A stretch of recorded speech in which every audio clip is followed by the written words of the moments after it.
Coucou YouTube, j'espère que vous allez bien. Comme vous l'avez vu dans le titre, aujourd'hui on se retrouve pour la première vidéo de ma nouvelle série sur mon bureau.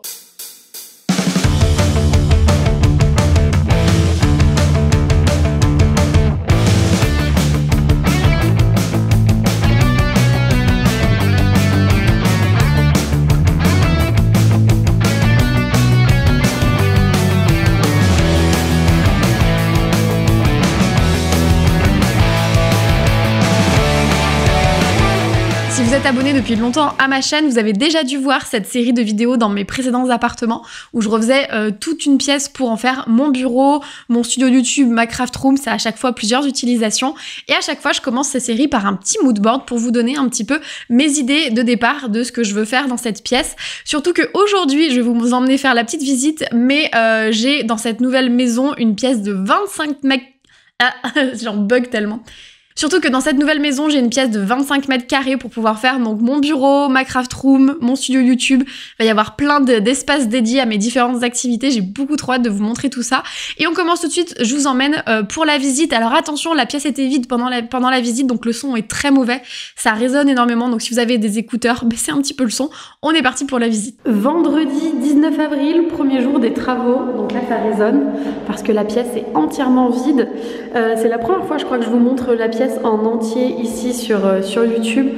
Donc c'est une très grande pièce de 25 mètres carrés. Attendez, je me recule au maximum. Là je suis dans un petit coin. Donc on a une double porte ici. Là vous voyez il y a un gros truc d'OSB. Là il y avait un tableau en craie, etc. Le sol est en marbre. Enfin il y a beaucoup de choses à faire. Donc maintenant que vous avez vu à quoi ressemble cette pièce et ce avec quoi du coup je vais travailler, on est parti pour faire le mood board. Je vais commencer par un coin de la pièce et je vais faire tout le tour de la pièce. Comme ça, on aura vraiment tous les espaces qui seront détaillés. Je commence par la porte. Comme vous l'avez vu sur les images et je vous le remets juste maintenant, j'ai deux doubles portes dans mon bureau, des doubles portes en verre, assez anciennes, faut se le dire. Donc pas forcément idéal pour travailler puisque le but c'est que je sois quand même isolée dans mon bureau. Voilà, j'ai la chambre de mon fils qui est sur le même palier, donc si jamais il est à la maison pendant que je travaille, si je vois sa petite tête à travers les carreaux, ça va être un peu compliqué de se concentrer. Donc déjà, il va falloir enlever cette double porte, refaire une cloison puisque j'aimerais passer sur une porte simple. Donc il va falloir mettre un placo pour pouvoir fermer cette ouverture et ensuite mettre une porte. Et pour ma porte, j'ai plusieurs idées pour la customiser de l'intérieur. Donc du coup, pour ma porte, j'ai plusieurs idées. J'aimerais faire une porte un petit peu mythique. La première idée que j'ai eue, c'est de faire une porte de Monstres et compagnie, la porte de Boo. Vous savez, avec les petites fleurs, etc. Je vous mets la photo sur l'écran. Voilà, c'est un dessin animé que j'aimais beaucoup quand j'étais plus jeune et c'est assez iconique quand on parle de porte, je trouve, de penser directement à Monstres et compagnie. Donc voilà, donc ça c'est ma première idée, mais en tant que grande fan des frères Scott, j'aurais également envie de faire une porte en rapport avec les frères Scott et donc dans OTH il y a deux portes qui sont à peu près, qui sont assez iconiques. Enfin moi j'en ai pas repéré d'autres, à vous de me dire dans les commentaires s'il y en a d'autres, mais il y a tout d'abord les deux portes noires sur lesquelles écrivent Brooke et Peyton un peu leur crush, et donc j'aimerais bien réaliser la porte de Brooke, sauf que c'est une porte noire et j'ai peur que ça fasse un peu sombre pour mon bureau puisque évidemment si vous me connaissez un petit peu, vous savez que je vais partir sur de l'arc-en-ciel, du coloré, d'une explosion de couleurs. Donc partir sur une porte noire, j'ai peur que ça assombrisse un petit peu la pièce. Ou alors j'avais l'idée, donc toujours Brooke étant donné que c'est un de mes personnages préférés, de partir sur la porte rouge puisque là Brooke vit derrière une porte rouge, c'est un truc qui revient beaucoup dans la série. Sauf que pareil, encore une fois, j'ai peur que du rouge soit un petit peu trop costaud pour l'ambiance générale de la pièce. Donc voilà, donc pour le moment j'ai pas encore décidé, donc n'hésitez pas à me dire dans les commentaires ce que vous en pensez, si vous pensez à d'autres portes mythiques. Alors je vous arrête tout de suite, vous allez être très nombreux à me parler de la porte de Friends. Évidemment, j'y ai pensé, sauf que je ne suis pas une fan de la série Friends. Alors, pas que je n'aime pas, mais que je ne connais pas.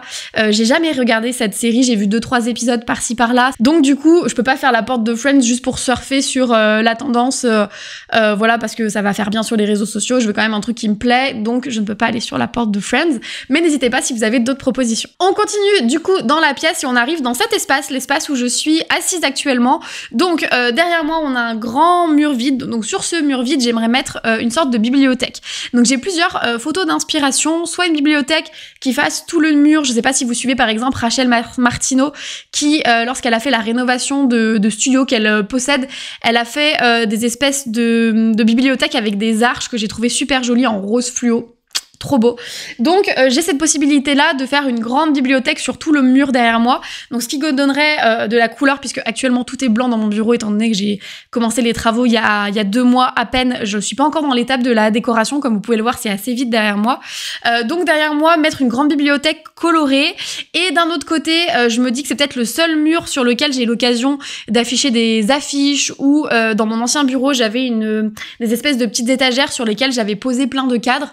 Donc pourquoi pas sinon mettre une console basse sur le bas du mur et mettre sur le mur plein de décorations, ou alors faire un mix des deux. Ça c'est ma 3e idée, mettre donc du coup sur le bas du mur une grande console sur le long du mur, et à droite et à gauche de la console monter une bibliothèque, ce qui me laisserait en fait au centre, donc je dirais par ici, juste derrière moi là, ce qui me laisserait un bout de mur au centre. Et j'aimerais beaucoup accrocher le maillot des Ravens, puisque c'est le maillot de la série Les Frères Scott. De toute façon ça va être un peu le fil conducteur quand même, va y avoir beaucoup de mes passions dans mon bureau, vous imaginez bien.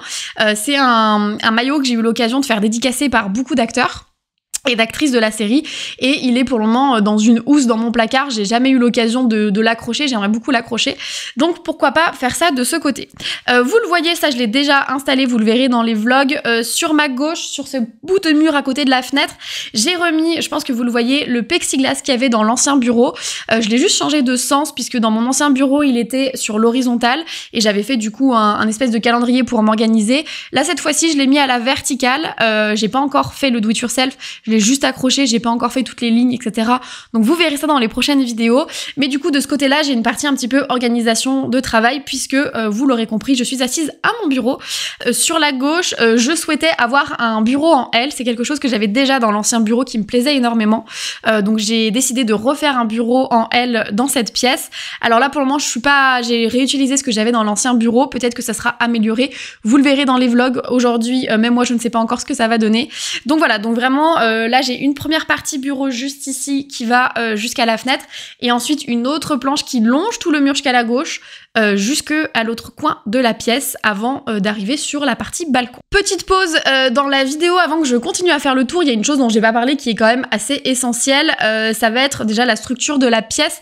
Au niveau du sol, aujourd'hui on est sur un marbre qui est assez froid, qui est pas très joli, ça fait un peu daté, enfin en tout cas c'est pas mon goût personnel, donc j'aimerais partir sur un parquet, sauf que étant donné que la pièce fait 25 mètres carrés et que le but c'est quand même d'avoir un budget voilà assez limité, j'ai décidé de partir sur un vinyle. Donc vous le verrez dans les vlogs, je suis partie à la chasse au vinyle dans des magasins de bricolage, et j'ai trouvé plutôt mon bonheur.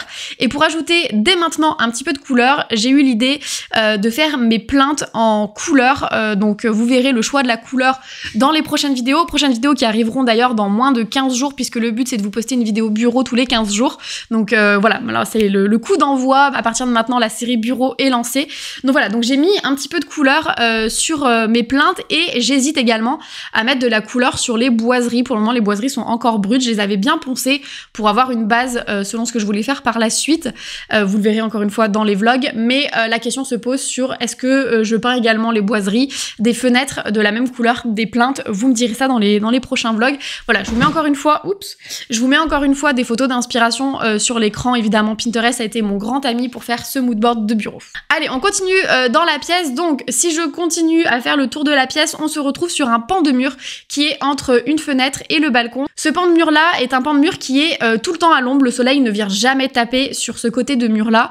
Donc, j'ai décidé d'utiliser ce coin de mur pour mettre tout mon matériel vidéo, micro, tout le matériel qui batterie, disque dur, tout ce qui craint un petit peu la chaleur. Donc, deux possibilités. Soit je fais une bibliothèque, un meuble fermé avec des tiroirs pour ranger ça correctement, ou alors mon autre idée, et celle qui me plaît le plus, ça serait de venir accrocher un grand pegboard à nouveau sur le mur. Donc là, cette fois-ci, peut-être un pegboard Ikea qui est tout prêt, ou peut-être refaire un pegboard. Écoutez, j'ai un peu de mal à me redire que je vais refaire un pegboard, parce que l'expérience de mon ancien pegboard où j'ai dû percer plus de 180 trous m'a assez vaccinée. Mais pourquoi pas refaire un nouveau pegboard si jamais celui d'Ikea ne me convient pas, pour du coup accrocher tout mon matériel et sur le bas du mur, installer un bureau. Vous savez, ces bureaux qui montent et qui descendent, ce qui me permettrait de glisser sous le bureau un tapis de marche, puisque voilà, vous le verrez dans les vidéos level up, mais j'ai un objectif de de 7500 pas par jour, et quand on est derrière un écran d'ordinateur, quand on se lève le matin, qu'on doit s'occuper de son enfant, le poser à la mam ou à l'école, parce que l'école arrive, ensuite se mettre au boulot jusqu'à 17h30, aller récupérer l'enfant, le faire manger, le bain, etc. On se retrouve vite à 20h30 séché, clairement, et on n'a pas forcément envie de ressortir dehors pour faire ses pas. Donc je trouve que un tapis de marche, c'est une bonne alternative. Je peux faire par exemple des mails en marchant ou ce genre de choses. Donc j'aimerais bien, pourquoi pas, dans ce côté du bureau, avoir un bureau qui monte et qui descende avec un tapis de marche dessous. Ce serait le plan idéal. L'autre idée que j'ai, la troisième idée que j'ai, ce serait d'installer sur le mur un grand panneau de liège pour faire un espèce de vision board, mood board géant. J'adore le collage. Je pense que vous commencez à le comprendre avec un petit peu la vibe de mes contenus, que j'aime beaucoup tout ce qui touche au papier, le bullet journal, le journaling, le collage, les albums créatifs, le vision board évidemment, et je me dis d'avoir un grand mur où je puisse punaiser des images, ça serait hyper chouette. J'ai trouvé encore une fois des super photos d'inspiration sur internet, donc voilà, donc ça c'est les deux idées que j'ai pour ce mur là. La raison, ce serait de faire plutôt quelque chose orienté pour mes caméras, et le côté la raison, le cœur, ce serait de partir sur un mur du coup en liège, sachant que potentiellement ce mur en liège pourrait se retrouver un petit peu plus loin dans la pièce.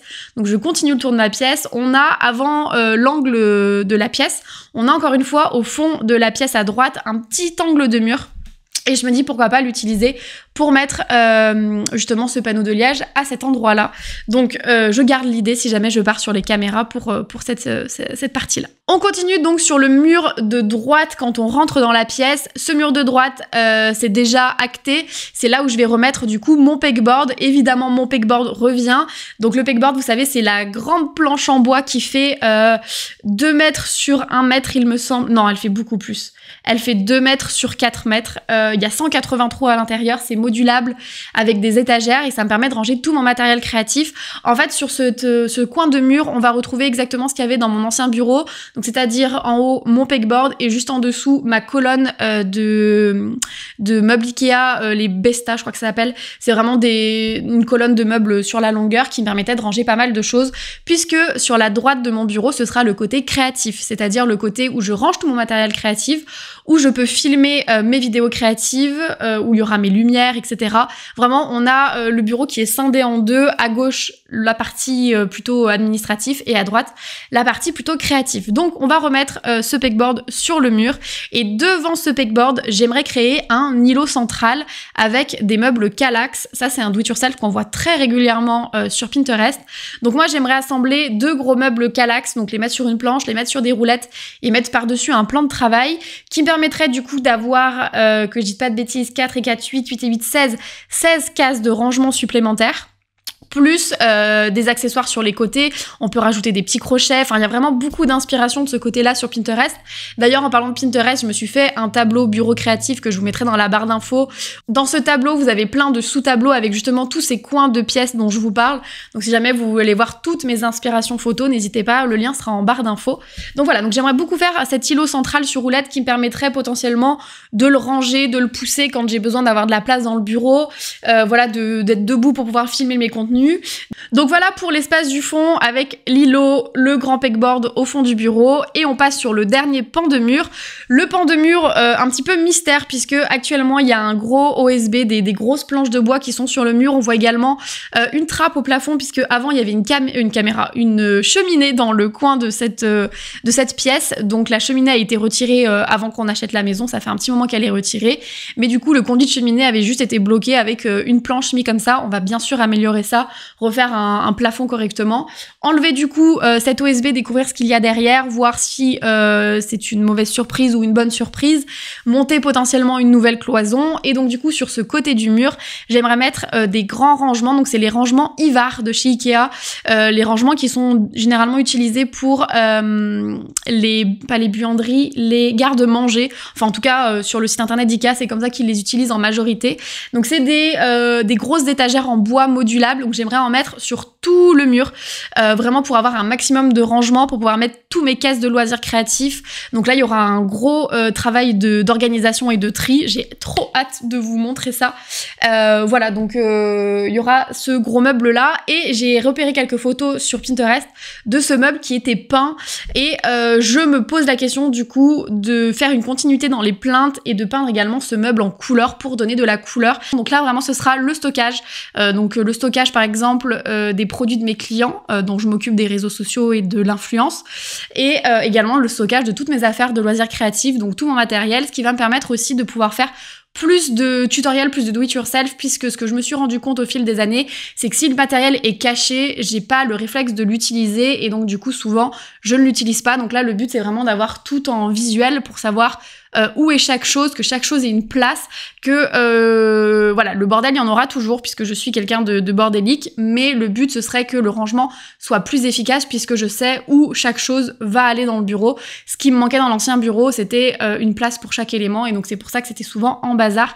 Là le but c'est que ça n'arrive plus dans ce bureau. Donc voilà pour le tour de la pièce, et au niveau du centre de la pièce il me restera un petit peu de place, donc on aimerait mettre un canapé lit, ce qui nous permettrait quand on reçoit du monde donc de transformer ce bureau en chambre d'amis. Donc comment on pourrait faire ça? Alors la pièce est assez grande, je pense qu'on pourrait clairement ouvrir le lit sans avoir à déplacer des meubles, mais du coup avec l'îlot qui sera à roulette qu'on pourra pousser contre le mur au fond, plus une chose que je vous ai pas dit pour ce bureau-là qui sera en L, le but c'est que la partie qui est en L juste ici devant moi soit une partie qu'on puisse ranger, donc replier contre le mur quand je l'utilise plus, donc ce qui permettrait d'avoir vraiment le centre de la pièce libre pour pouvoir justement déplier un canapé lit pour que ce soit agréable. Et puis moi au quotidien, avoir un canapé dans le bureau, c'est plutôt sympa quand parfois j'ai du montage sur le téléphone à faire, j'ai pas forcément besoin d'être assise à un bureau, je peux être voilà avachie sur un canapé. Les avantages du travail, de ce travail pour monter mes vidéos, donc je sais que ça pourrait être quand même un coin sympa de la pièce. Voilà pour le tour de cette pièce, pour le moodboard général. Là, actuellement, moi j'ai terminé les gros travaux de la pièce, donc je sais un petit peu ce qui a été possible ou non, mais je ne vous spoile pas. On se retrouve la semaine prochaine pour le premier épisode justement sur le bureau, donc la partie démolition de la pièce. Je crois que je l'ai pas appelé comme ça, mais je sais plus comment je l'ai appelé. Vous verrez ça la semaine prochaine. Voilà, donc j'ai hâte de vous montrer tout ça. Sachez également que vous pouvez me rejoindre sur Instagram, puisque j'ai décidé de faire bien sûr des vidéos YouTube, mais faire également des petits Reels pour accompagner justement tous ces do-it-yourself de bureau, donc n'hésitez pas à me rejoindre là-bas si jamais vous voulez me voir au quotidien. Et puis je vous dis à très vite dans une prochaine vidéo. En attendant, prenez soin de vous. Salut!